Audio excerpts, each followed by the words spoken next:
Hello friends, पिछले video में हमने अरस्तू के क्रांति के सिद्धांत के सामान्य कारणों के बारे में जाना था। फिर अरस्तू ने इसकी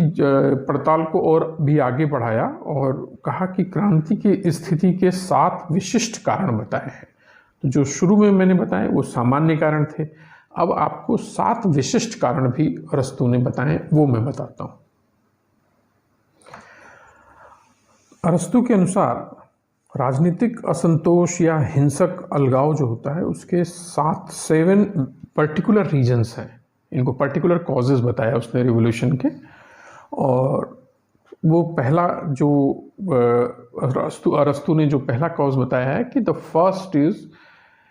इंसोलेंस एंड एवेरिस, मतलब शासक वर्ग में धृष्टता व लालच की अधिकता और जो प्रबलता मौजूद होती है वो पहला प्रमुख कारण होता है। इसमें क्या होता है कि जो शासक वर्ग है, जो मजिस्ट्रेट्स हैं, वो यदि बदतमीज़ी करते हैं, दूसरी चीज़ वो लालची हैं और वो शासन का कार्य अपने पदों का दुरुपयोग करते हैं और वो एक दूसरे के विरुद्ध षड्यंत्र रचते हैं और इस प्रकार से वो अपने पावर को और बढ़ाना चाहते हैं। जब वो अपने शासक का एक वर्ग अपने पावर को बढ़ाना चाहता है तो स्वाभाविक रूप से उसका पावर तभी बढ़ेगा जब दूसरे का लॉस होगा, उसमें दूसरे वर्ग का लॉस होगा और या तो पब्लिक का लॉस होगा। तो इसलिए अरस्तू ने कहा कि जब व्यक्ति जो शासक वर्ग है वो बदतमीज़ होता है, धृष्टता, अपनी मर्यादा तोड़कर जाना चाहता है और लालची उसके अंदर प्रवृत्ति आती, तो क्रांति मौजूद होती है। और जो लोग ये देखते हैं कि हम लोग असंतुष्ट हैं, उनको सम्मान प्राप्त नहीं हो रहा है उसके अंदर, और वो देखते हैं कि दूसरे लोगों को सम्मान मिल रहा है, तो वो विद्रोह में खड़े हो जाते हैं। तो ये तो तय है कि यदि सम्मान या जो इज्जत है यदि किसी अयोग्य व्यक्ति को मिलेगी तो वो अन्याय होता है, और यदि योग्य व्यक्ति को मिलेगी, योग्यता के अनुसार मिलेगी, तो ही न्याय होता है। इसलिए अरस्तू ने इसको प्रथम कारण के रूप में स्वीकार किया है। दूसरा प्रमुख कारण है शासन की शक्ति का एक व्यक्ति या परिवार या कुछ श्रेष्ठ या कुलीन लोगों में अत्यधिक मात्रा में मौजूद हो जाना। तो अरस्तू ने कहा कि किसी भी तरीके की राजनीतिक व्यवस्था हो, जब एक या कुछ व्यक्ति अत्यधिक शक्ति का प्रयोग करने लगते हैं तो क्रांति की संभावना बन जाती है। और यह आर्गोस व एथेंस में जो है वो इसको देखा गया था, जो कि अरस्तू ने इस चीज़ को उदाहरण स्वरूप समझाया था कि वहाँ पर एक राजनीतिक मामलों में यह एक वर्ग के द्वारा शक्ति की अत्यधिक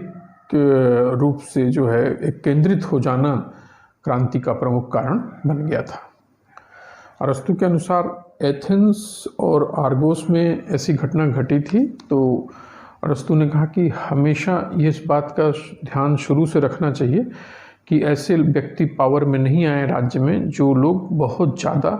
राज्य और सरकार का नियंत्रण अपने हाथ में ले। तो शासन की शक्ति का जब किसी एक व्यक्ति या किसी एक परिवार के पास बहुत ज़्यादा अत्यधिक मात्रा में मौजूद हो जाता है तो ये एक दूसरी प्रमुख कारण क्रांति का एक दूसरा प्रमुख कारण बन जाता है। तीसरा प्रमुख कारण है कि किसी समूह में भय का व्याप्त हो जाना। अरस्तू के अनुसार भय शासक वर्ग में तब होता है, एक वर्ग ये ऐसा होता है जो इस बात से डर खाता है क्योंकि वो कुछ गलत कर रहे होते हैं, तो उनको ये डर होता है कि यदि हमको हमारे गलती को पकड़ लिया जाएगा तो हमको दंडित हो जाएंगे और हमको अपने कर्मों की सज़ा भुगतनी पड़ेगी। तो वो क्या करते हैं कि वो ऐसे लोग चाहते हैं कि किसी तरीके से कुछ चेंज हो जाए, क्रांति हो जाए, और वो उस क्रांति के नाम पर वो अपने जो भी गलतियां हैं उनको छुपा ले जाएंगे। और दूसरा प्रकार का एक वर्ग होता है शासक वर्ग जो ये फील करता है कि लोग उनके खिलाफ हो रहे हैं और दूसरे लोग चूँकि क्रांति कर सकते हैं, लोग क्रांति कर सकते हैं हमारे उस प्रॉब्लम से, हमारे शासन के अंतर्गत, तो वो अपने एनिमीज़ को, अपने दुश्मन को महसूस करके अरस्तू ने कहा कि वो लोग क्रांति करवा देते हैं। तो इसलिए भय जो जब मौजूद होता है किसी एक वर्ग में तो क्रांति का कारण बन जाता है। अरस्तू ने इसके लिए एग्जाम्पल दिया था रोड्स का। रोड्स में जो वहाँ का जमींदार वर्ग था वो लोग जो है जनता के खिलाफ उन्होंने एक षड्यंत्र रचा, और इसलिए क्योंकि वहाँ पर रोड्स के अंतर्गत उनके जमींदारों के खिलाफ कानूनी मुकदमे लाए जा रहे थे, और उच्च वर्ग जो है रोड्स का उच्च वर्ग जो था, क्योंकि उनको डर हो गया कि अगर वो कानूनी मुकदमे वो हार जाएंगे तो उनको पनिशमेंट हो जाएगी, उनको दंडित किया जाएगा। अरस्तु के अनुसार चौथा प्रमुख कारण था कि दूसरे वर्ग के प्रति किसी वर्ग विशेष में घृणा की तिरस्कार युक्त धारणा का मौजूद हो जाना, ये क्रांति का एक बहुत बड़ा कारण है। और अरस्तु ने कहा कि जैसे वर्गतंत्र होता है तो वहाँ पे राजनीतिक शक्ति जो होती है वो कुछ लोगों के पास मौजूद होती है और ज़्यादातर लोगों के पास राजनीतिक शक्ति नहीं होती है। तो वो जो ज़्यादातर लोग होते हैं वो लोग क्रांति कर देते हैं क्योंकि उनको लगता है कि वो लोग संख्या में ज़्यादा हैं और वो मजबूत हैं। इसी तरीके से लोकतंत्र के अंदर भी देखते हैं कि जो धनिक वर्ग होता है लोकतंत्र में, वो जो गरीब वर्ग हैं उनकी अव्यवस्था और अक्षमता से जो है वो नाराज़ होता है धनिक वर्ग, और वो लोग नहीं चाहते हैं कि लोकतंत्र चले। इसलिए धनिक वर्ग जो है वो एक प्रकार का परिवर्तन करने का प्रयास करते हैं और वो भी क्रांति का एक बहुत बड़ा कारण बन जाता है। तो अरस्तु ने इस तरीके से बहुत सारे उदाहरण दिए हैं इस बात को बताने के लिए कि जो ये तिरस्कार वाली और घृणा की जो भावना मौजूद होती है इससे क्रांति उत्पन्न हो जाती है। और इसने बहुत सारे एग्जाम्पल देकर, और जब हम पढ़ते हैं अरस्तु को तो हमें पता चलता है कि अरस्तु को दुनिया के इतिहास का कितना ज्ञान था। और थीब्स में अरस्तु ने कहा कि जब इनोफाइटा का युद्ध हुआ था तो खराब प्रशासन के चलते वहाँ पे लोकतंत्र समाप्त हो गया था। मियाग्रा में भी जो है प्रशासनिक अक्षमता से लोकतंत्र जो है वो नष्ट हुआ था। और इसी प्रकार से सिराक्यूज़ में भी जो है लोकतंत्र को लोगों ने उखाड़ फेंका था क्योंकि वहाँ पर जो शासक था वो गेलो जो था उसका अत्याचार शासन जो है वहाँ पर मौजूद हो गया था। तो इस तरीके की चीज़ें हम लोगों को देखने को मिलती है कि घृणा एक बहुत बड़ी ताकत होती है जिससे क्रांति उत्पन्न होती है। पांचवा जो प्रमुख कारण बताया विशिष्ट कारण के रूप में अरस्तु ने, वो कहा कि राज्य के किसी भी वर्ग की असमानुपातिक वृद्धि से असंतुलन की स्थिति का मौजूद हो जाना होता है। जैसे अगर अरस्तु का ये मानना था कि अगर हमारा शरीर है और वो एक संतुलित तरीके से हमारे शरीर के अंग जो हैं वो मौजूद हैं तो हम इसको एक संतुलित विकास के रूप में, स्वस्थ शरीर के रूप में स्वीकार करते हैं। इसी तरीके से राज्य और समाज भी एक शरीर की तरह होता है। अब यदि हमारा शरीर में मान लीजिए पैर बहुत लंबा हो गया, हाथ छोटे हो गए, तो वो जो शरीर का जो डेवलपमेंट है वो असमानुपातिक हो जाएगा और इसलिए स्वस्थ शरीर नहीं कहलाएगा। तो इसी तरीके से स्वस्थ समाज के जो अंग होते हैं, विभिन्न अंग होते हैं, उनमें भी समानुपातिक एकता होनी चाहिए। यदि शरीर का कोई अंग अनावश्यक रूप से बड़ा हो जाए तो शरीर के स्वास्थ्य की दृष्टि से हानिकारक है। इसी प्रकार समाज के किसी वर्ग की संख्या में अत्यधिक वृद्धि हो जाती है तो समाज का भी संतुलन बिगड़ जाता है। तो इसलिए अरस्तु ने इस पॉइंट को कहा था कि कभी भी किसी भी राज्य में ये देखना चाहिए कि एक वर्ग के पास बहुत सारा डेवलपमेंट नहीं हो जाए। और मान लीजिए कोई लोकतंत्र है या उसमें अगर गरीबों की संख्या ज़्यादा बढ़ गई, या कोई वर्ग तंत्र है वहाँ पे अमीरों की संख्या बहुत ज़्यादा बढ़ गई, तो इससे क्या होगा कि दोनों अमीर और गरीब के बीच में एक प्रकार की जो है उनके बीच में संघर्ष उत्पन्न हो जाएगा और वो क्रांति का कारण हो जाएगा। तो अरस्तु ने इसी कारण से ये इस बात का भी जोर दिया है कि राजनीतिक शक्ति जो है ना तो वो अमीरों के पास होनी चाहिए और ना ही वो गरीबों के पास होनी चाहिए, बल्कि मिडिल क्लास के पास होनी चाहिए। अरस्तु ने कहा कि राजनीतिक शक्ति जो होती है और राजनीतिक स्थिरता इसी पर मौजूद होती है कि वो उसका राजनीतिक शक्ति का समान तरीके से वितरण सामाजिक और आर्थिक व्यवस्था में मौजूद हो। और इसलिए अरस्तु ने कहा था कि किसी भी क्लास का, चाहे वो धनी वर्ग हो या गरीब वर्ग हो, किसी भी क्लास का स्वार्थी रूल यदि मौजूद है, सेल्फिश रूल मौजूद है, तो वो समाज वो असंतुलन की स्थिति पैदा करता है। इसीलिए सबसे अच्छी राजनीतिक समुदाय वो होता है जहाँ पर मध्य वर्ग के लोग, नागरिक जो होते हैं, वो राजनीतिक शक्ति का उपयोग करते हैं और वही शासन जो है ज़्यादा अच्छे ढंग से प्रशासन चला सकते हैं, कि जहाँ पे मिडिल क्लास के लोग हैं।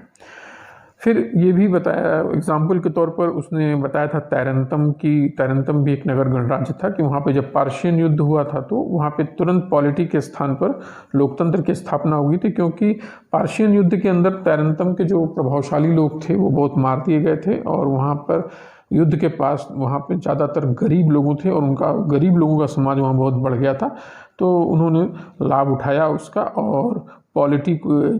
जो शासन का प्रकार था पॉलिटी का, उसको हटाकर वहाँ पे लोकतंत्र को उन्होंने स्थापित कर दिया था। तो ये असमानुपातिक वृद्धि का एग्जाम्पल अरस्तु ने दिया था। अगला जो विशिष्ट कारण अरस्तु ने मौजूद किया था वो कहा था कि राज्य के भीतर चुनाव, षड्यंत्र, शासक की लापरवाही, तुच्छ बातों को नज़रअंदाज करने की भावना या विभिन्न तत्वों की असमानताओं से समान राष्ट्र की भावना का लुप्त हो जाना आदि मौजूद हो जाते हैं। तो ये छोटी चीज़ें हैं लेकिन वो क्रांति का कारण बन जाती हैं। अरस्तु ने एग्जाम्पल के तौर पर, उदाहरण के तौर पे हेरिया का एग्जाम्पल दिया था, जहाँ पर लोग जो है अपने प्रशासकों को चुनाव से नहीं चुनकर बल्कि लॉटरी निकालकर उनको चुना करते थे। तो धीरे धीरे वो जो लोग लॉटरी वाला सिस्टम था उसमें जो चुनने वाले थे लोग, उनके अंदर इस बात को लेकर असंतोष फैल गया और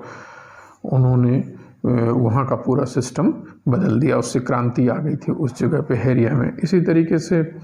कभी कभी कोई ऐसा व्यक्ति जो अविश्वास के लायक हो, अविश्वासी व्यक्ति होता है, जिसकी वफादारी जो है वो सही नहीं होती है, ऐसे व्यक्ति यदि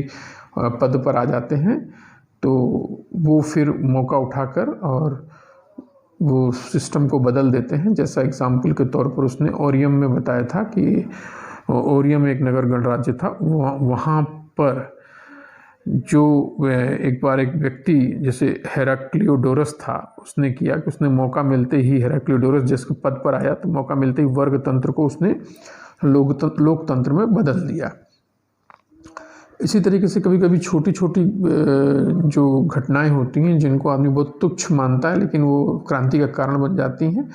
और बड़े बड़े परिवर्तन करवा देती हैं कॉन्स्टिट्यूशन में। और क्योंकि शासक वर्ग का ध्यान उस छोटे से मतलब पर नहीं गया, जैसे अरस्तु ने का इसके लिए एग्जाम्पल दिया था एम्ब्रेसिया का। एम्ब्रेसिया एक नगर गणराज्य था जहाँ पे